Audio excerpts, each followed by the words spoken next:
I need to keep getting more quotes. We really like this, Jacob, but I just need to get some other quotes from some other vendors. I need to get some from proposals from other companies, or I need to go back to the vendor we use. This sounds really good, but I need to keep doing research. This sounds good, but now's not really a good time for me. Maybe call back in a few months. I really need to talk to my business partners. I need to present this to the board, and if the board's interested, we'll get back to you.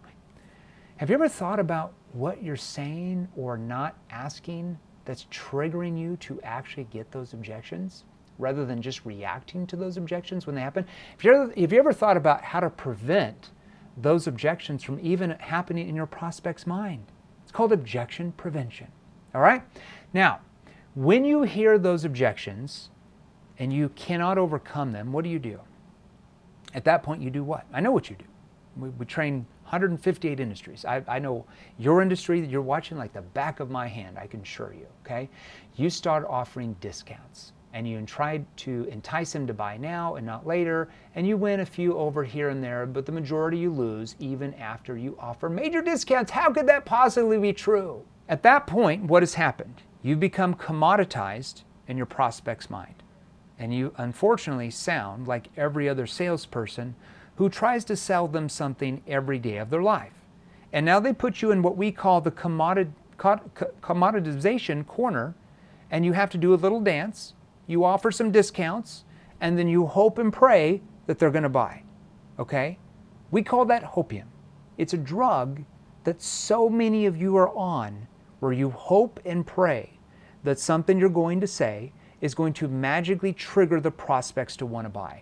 That, my friend, is a very hard and unpredictable way to make a living, isn't it? Because you go to bed every night with what? Anxiety, stress that affects your family and affects all the people you're around. Right? Am I right? Right? You know what I'm talking about. Let's just be real with each other, okay? I know what you do. I know what you've gone through in the past. I'm asking you, why are you going through all that pain when you don't have to? Why are you going through all that pain? You don't have to. Our clients don't have to go through any of that pain. They don't feel anxiety at night. They don't feel nervous. Why do they not feel nervous? Because they know the right NEPQ questions to ask, because in our virtual training programs that disarm their prospects, and triggers their prospects to want to engage, to want to open up to them, and to expand on their pain that causes the prospect to feel what?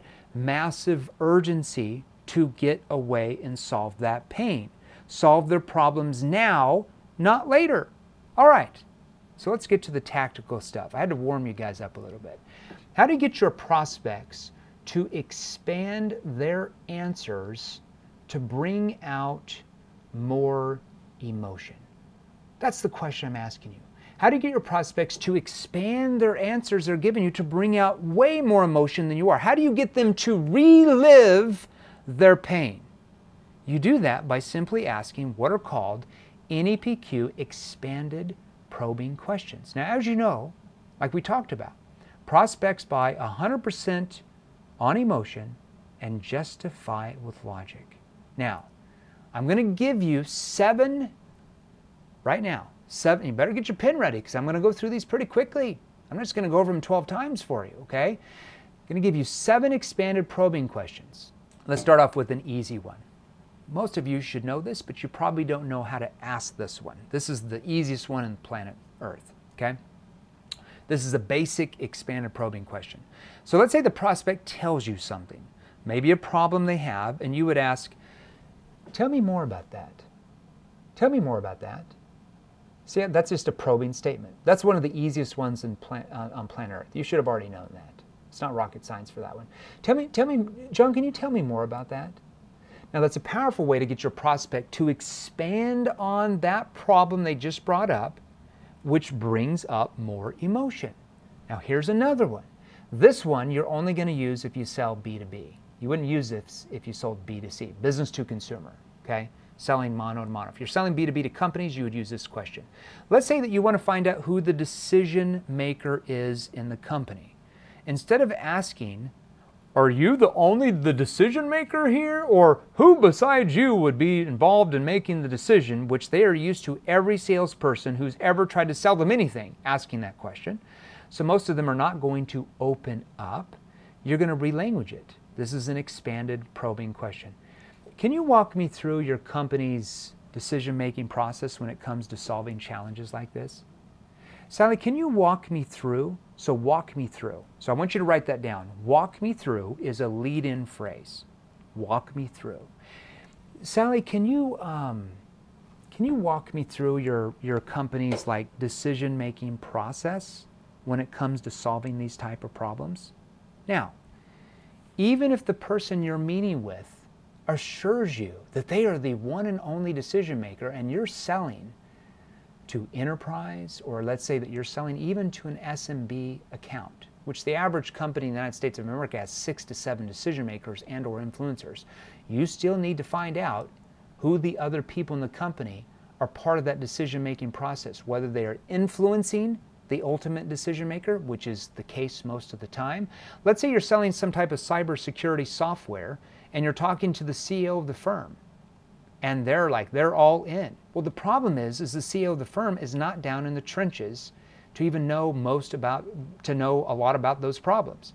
And let's say that he wants you to talk to the chief technology officer, or in some companies, the chief information officer. But let's say that CTO views your solution as a threat to his or her job. Well, you probably need to get them involved, because even though the CEO is going to say yes or no, do you think that CTO who's going to be responsible in training the staff how to run that software or how to implement it is going to influence the ultimate decision? You bet they are. Okay, so you want to find out who the other decision makers are. So that's a lead-in phrase. Can you walk me through? That's number one. That's number two, actually. All right. Number three. I'm just warming up for you guys. Okay. Can you, John, can you give me a specific example so I understand that better? So they say something to you, like some type of problem. John, can you give me a specific example so I have a better background on that? Can you give me is a lead-in phrase. Can you give me? So when a prospect tells about a problem or challenge they're having, this question helps you see more behind the curtain of what they mean. It also helps your prospect feel more pain of what the problem is doing to them once they elaborate more with specific examples. Now, is pain good for you? Pain is massively good for you as a sales professional or the business owner, as it helps you build massive urgency in their mind that they have to do something now about solving this newfound pain that 30 minutes before they got into that conversation, they didn't even know that they had that pain. That's the power behind using NEPQ, all right? So, can you give me? Now, here's another lead-in phrase. Can you go over the qualities that you guys look for when you're choosing a vendor to work with? That's more of a B2B question right there. Can you go over with me the qualities that you guys typically look for when you're choosing a company to work with? Okay, more of a B2B question there. So can you go over with me is another lead-in phrase that helps your prospect uncover more in their mind of what they truly want, and also helps you position your offer much more clear in their minds once you get to the presentation stage of the sales process with them, because now you know exactly how they're going to make the decision at the end, especially if you know if they're meeting with competitors, okay? How about this one? Save the best for last.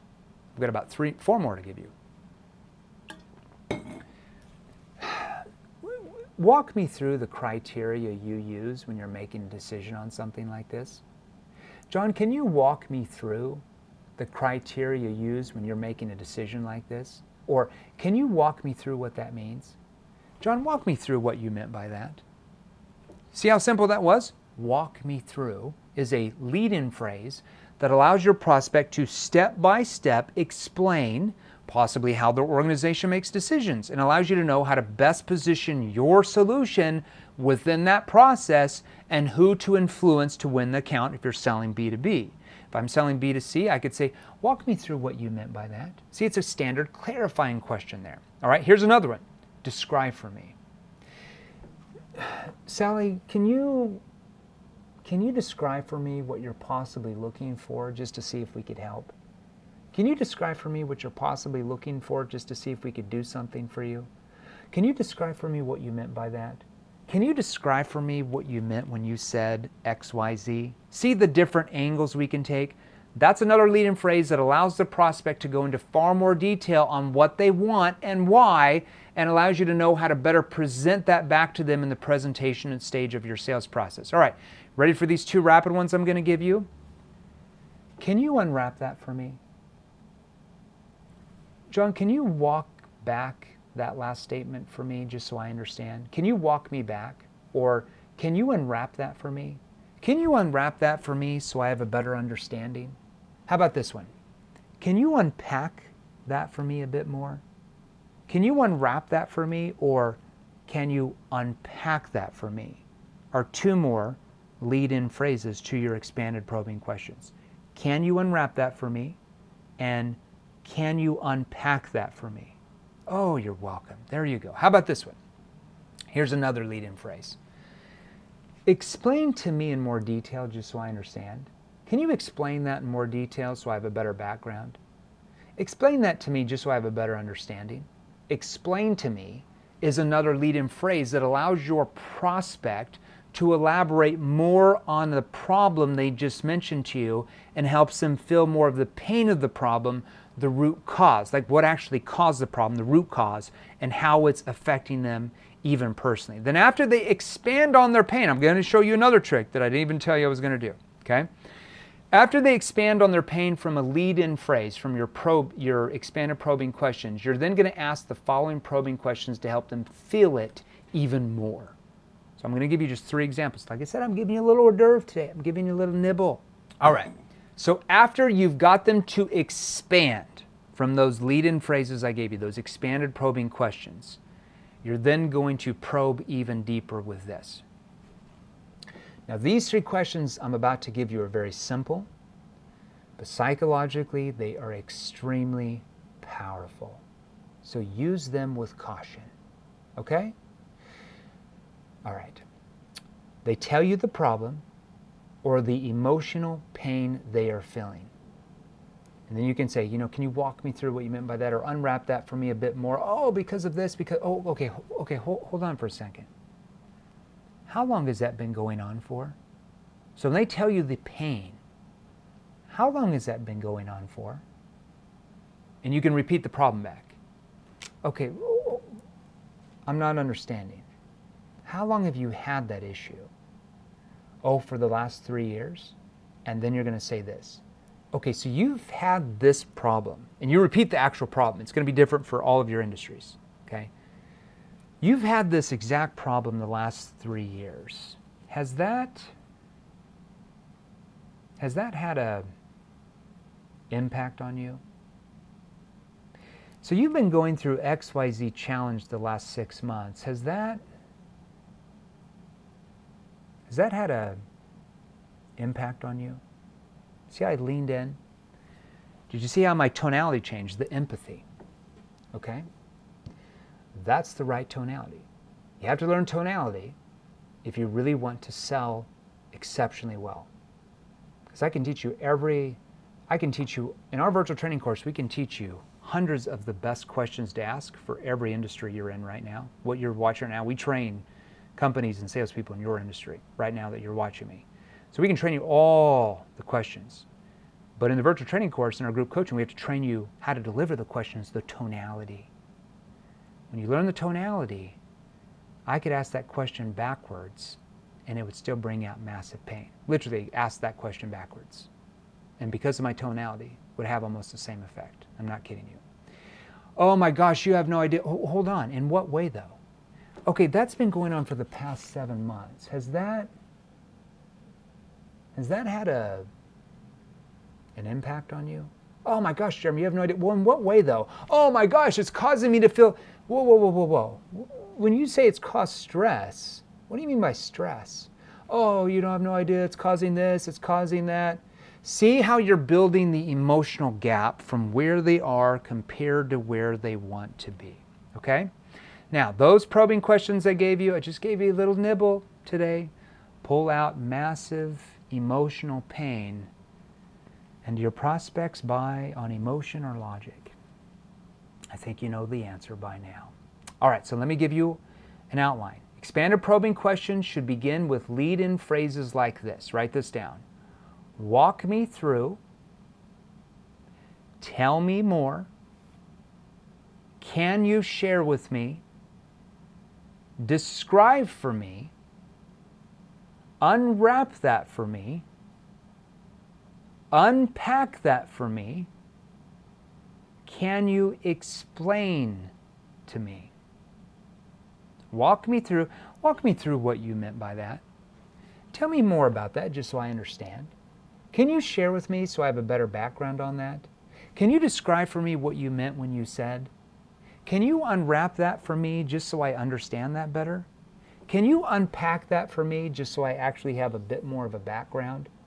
Can you unpack that for me just a bit? Can you explain that to me in a little bit more clarity just so I can see if I can help? See how I can use those all over the place? Okay? So those questions show your prospects that you are there for them. You want to not only hear their pain, you want to understand their pain.